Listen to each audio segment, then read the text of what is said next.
Jeffrey Epstein को किस्वा की जरूरत क्यों पेश आई। ये जो स्याह कपड़ा है इसे कम से कम 1 करोड़ मुसलमानों ने छुआ है, जिसमें सुन्नी, शिया और दीगर मसालिक के लोग शामिल हैं। जेफरी एप्स्टीन ने अमरीकी और इजरायली इंटेलिजेंस एजेंसीज के साथ काम किया है। यानी जब जादूगर जिन्नात से कोई काम करवाता है तो जिन्नात वो काम करने के लिए शराइत रखते हैं, जैसे कि मुकद्दस अशिया की तौहीन। करोड़ों मुसलमानों का डीएनए दुनिया के सबसे बड़े खुफिया नेटवर्क के पास पहुंच गया है। बदनाम ज़माना जिनसी दरिंदा जेफरी एप्स्टीन, उसका सारी दुनिया के बड़े बड़े लोगों के साथ नेटवर्क, बच्चों से जिनसी ज्यादती, प्राइवेट जजीरा, इंसानी गोश्त खाने की बातें, ये सारी बातें हमारे होश उड़ाने के लिए काफ़ी नहीं थी। लेकिन फिर एक ईमेल ऐसी सामने आई कि जिसने हर मुसलमान को हैरान और परेशान कर दिया। काबा का गिलाफ किस्वा सऊदी अरब से एप्स्टीन को भेजा गया। सबने दांतों में उंगलियां दबा ली कि ये क्या हो गया। तरह तरह की कयास आराइयां सामने आने लगी। आज इसी पर बात करते हैं कि असल मामला है क्या। जेफरी एप्स्टीन को किस्वा की ज़रूरत क्यों पेश आई, उसने और उसके नेटवर्क ने किस्वा के साथ क्या करना था। ज़रा सा गौर करें, ज़रा सा पढ़ें, कुछ डॉट्स को कनेक्ट करें तो बात बड़ी आसानी से समझ में आ जाती है कि मुद्दा क्या है। और आज ये मुद्दा आपको आसान अल्फाज में समझा देते हैं, उन लोगों को भी समझाते हैं जो कि रूहानियत पर यकीन रखते हैं, और उन लोगों को भी समझाते हैं जो कि सिर्फ और सिर्फ साइंस की बात मानते हैं, क्योंकि मामला दोनों से जुड़ा हुआ है। सबसे पहले कुछ बैकग्राउंड की बात कर लेते हैं। एप्स्टीन फाइल्स की जो नई रिलीज सामने आई है उनमें ऐसी ईमेल्स शामिल हैं जिनमें मक्का मुकर्रमा में वाक़े खाना काबा से मंसूब मुक़द्दस कपड़ा यानी जो किस्वा है उसकी एक तफसील दर्ज है कि किस तरीके से इस किस्वा की तरसील अमरीका की गई थी, और वसूल करंदा कौन था? सजा याफ्ता पेडोफाइल जेफरी एप्स्टीन। अब ये तरसील मुत्तहदा अरब अमारात से मुंसलिक रवाबित के ज़रिए की गई थी। फरवरी और मार्च 2017 की तारीख़ों पर मुश्तमिल ये ईमेल्स ये बताती हैं कि मुत्तहदा अरब अमारात में मुकीम एक कारोबारी खातून जिसका नाम था अजीज़ा अल अहमदी, वो अब्दुल्ला अल मारी नामी शख्स के साथ मिलकर किस्वा से मुंसलिक 3 टुकड़ों की तरसील का इंतज़ाम कर रही थी।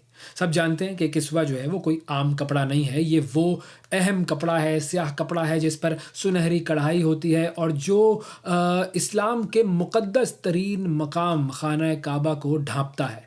और दुनिया भर के मुसलमानों के लिए किस्वा गहरी मजहबी अहमियत रखता है। हर साल खाना काबा से पुराना किस्वा हटाया जाता है, नया किस्वा उसके ऊपर चढ़ा दिया जाता है, और पुराने किस्वा के जो बाज़ हिस्से हैं वो नहायत कीमती और मुक़द्दस नवादरात के तौर पर महफूज किए जाते हैं। अब एप्स्टीन फाइल्स में मौजूद ईमेल से ये बात सामने आती है कि ये अशिया हवाई कार्गो के ज़रिए सऊदी अरब से फ्लोरिडा भिजवाई गई थी, जहां पर जेफरी एप्स्टीन का घर है। और इस पूरे अमल में जो डिटेल सामने आई है वो ये है कि ब्रिटिश एयरवेज की फ़्लाइट के ज़रिए नकलो हमल हुई, इसकी इनवाइसेस, फिर कस्टम्स के इंतज़ामात और फिर अमेरिका के अंदर तरसील, सब कुछ बड़ी प्लानिंग के साथ किया गया है। पैगामात में 3 अलग अलग टुकड़ों का जिक्र है। किस्वा के 3 अलग अलग टुकड़े जेफरी एप्स्टीन को भिजवाए गए। एक वो टुकड़ा जो कि खाना काबा के अंदर से लिया गया था, दूसरा वो जो कि खाना काबा का बैरूनी गिलाफ था, और तीसरा वो जो उसी मवाद से तैयार किया गया था लेकिन असल में किस्वा के तौर पर इस्तेमाल में नहीं आया था। अब जो ईमेल सामने आई हैं उसमें गैर इस्तेमाल शुदा टुकड़े को आर्ट वर्क के तौर पर ज़ाहिर किया गया है ताकि तरसील को फिर इसी ज़ुमरे में रखा जा सके।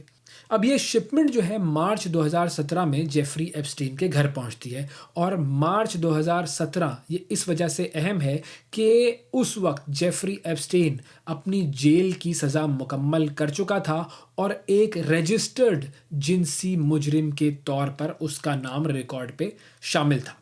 अब एक ईमेल में अजीज़ा अल अहमदी जो है उसने बराह रास्त एप्स्टीन को लिखते हुए किस्वा की जो मजहबी अहमियत है उसको भी उजागर किया है, और वो खातून लिखती है कि ये जो स्याह कपड़ा है इसे कम से कम 1 करोड़ मुसलमानों ने छुआ है, जिसमें सुन्नी, शिया और दीगर मसालिक के लोग शामिल हैं।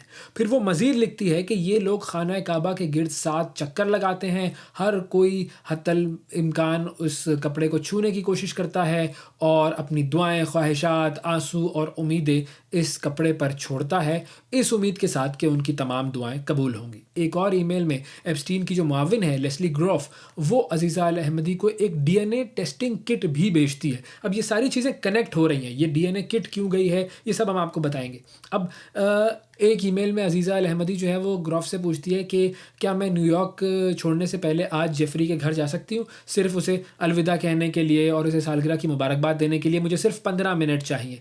तो वो कनेक्शन बनाना चाह रही थी, बढ़ाना चाह रही थी, और इसी कनेक्शन का नतीजा ये था कि उसने सऊदी अरब से किस्वा एक्वायर करके और फ्लोरिडा में जेफरी एप्स्टीन के घर पर भेजा था। तो ये तो हुआ इन दोनों का ताल्लुक। अब एप्स्टीन फाइल्स की जो नई रिलीज़ है उसमें एक और अहम चीज़ भी सामने आती है। एक एफबीआई का मेमो सामने आता है जिसमें यह दावा सामने आता है कि जेफरी एप्स्टीन ने अमरीकी और इसराइली इंटेलिजेंस एजेंसीज़ के साथ काम किया है। इस मेमो के मुताबिक एप्स्टीन जो है वो इज़राइल का साबिक वज़ीर आज़म था एहुद बारक, उसका करीबी साथी था और उसकी निगरानी में एप्स्टीन ने बतौर जासूस तरबियत हासिल की थी। अब बात को आगे बढ़ाते हैं।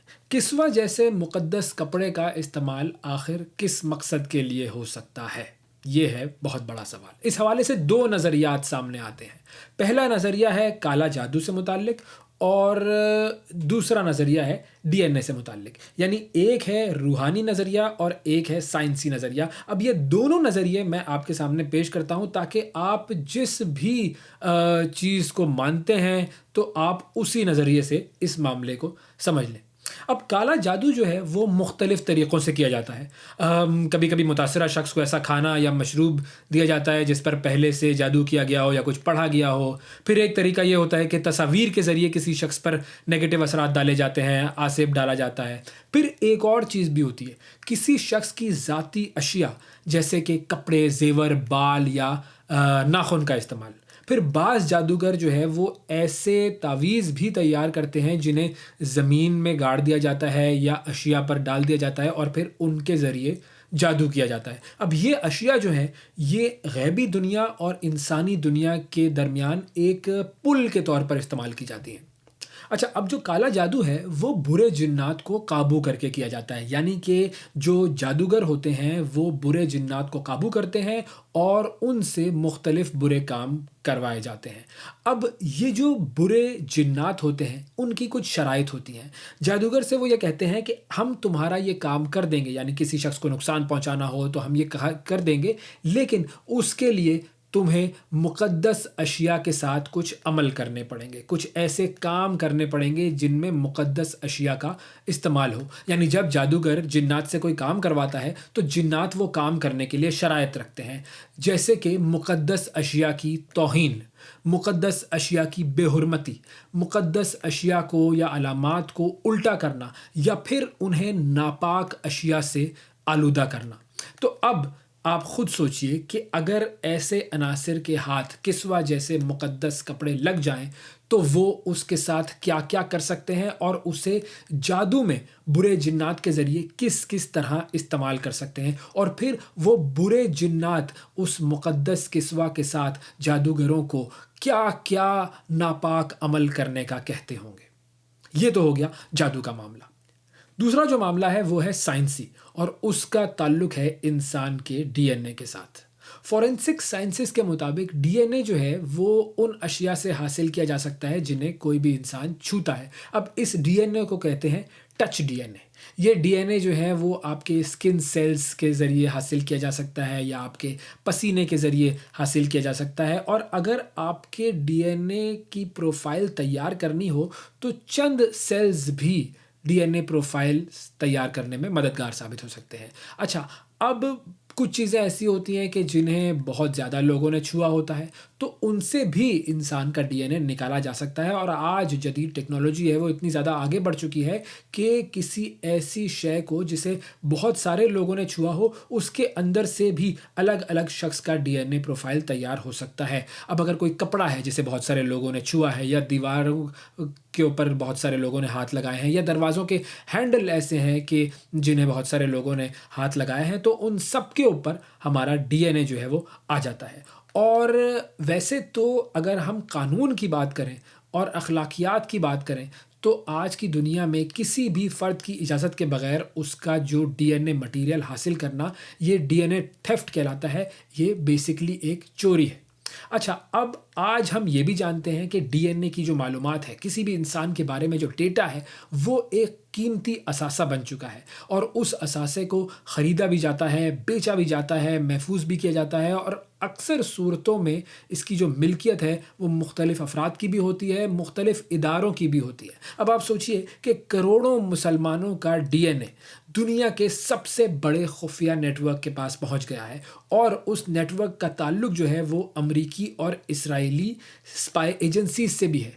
तो ये तमाम लोग, इस नेटवर्क में साइंसदान भी शामिल हैं, इस नेटवर्क में टेक्नोलॉजी के लोग भी शामिल हैं। ये सब इस डीएनए के साथ क्या क्या कर सकते हैं, क्या क्या नेगेटिव चीज़ें की जा सकती हैं और क्या क्या डेटा मुसलमानों के बारे में निकाला जा सकता है, ये एक लंबी फहरिस्त है। हाँ, ये बात ज़रूर है कि ये जो डीएनए है ये उनके पास पहुंचा है और उस डीएनए से कुछ न कुछ ऐसा डेटा ज़रूर निकाला गया होगा जो कि मुसलमानों के ख़िलाफ़ इस्तेमाल किया जा सकता है।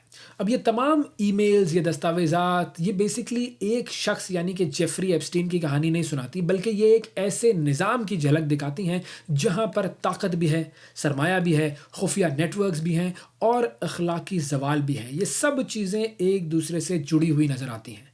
सवाल ये नहीं है कि ये सब हुआ है या नहीं हुआ है। सवाल ये है कि हमें इस सब को किस नज़र से देखना चाहिए। सवाल ये है कि हम अपने आप को कैसे बचाएंगे। सवाल ये है कि हम अपनी नस्लों को कैसे बचाएंगे। ये फ़ैसला आपने करना है। ऐसी ही वीडियोस देखने के लिए और दुनिया के बारे में जानने के लिए हमारे चैनल को ज़रूर सब्सक्राइब कीजिए। अल्लाह हाफ़िज़।